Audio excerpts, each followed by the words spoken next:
Texas inmates in jail for crimes now hailed as heroes. McKay, investigators say that inmates at the Parker County Jail were able to save a jailer's life when he suddenly fell over from an apparent heart attack. And they did all of this while shackled.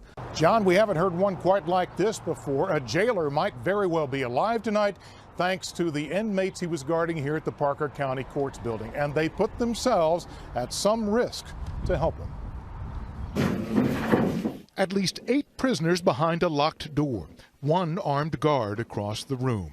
Watch the lower part of the screen as the guard suddenly slumps unconscious. He just, fell over, and I thought it looked like an act or something. I mean, he died right there, man. Nick Kelton and other inmates shouted for help, then managed to bust out of their holding room, even though they knew that was dangerous. I was a little worried because when they're going to come with their guns drawn on us. The guard had no pulse.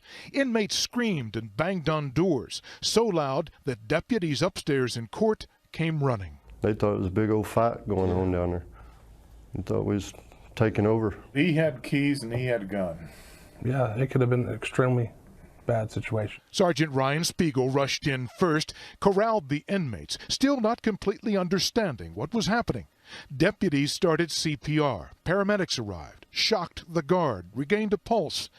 Inmates watched life returning. Parker County Sheriff's Captain Mark Garnett believes prisoners certainly helped the guard and likely saved him. He could have been there 10, 15 minutes. And before anybody, any other staff, any other sheriff's office or county personnel had walked in there and found him. To show one's true stripes is to reveal character.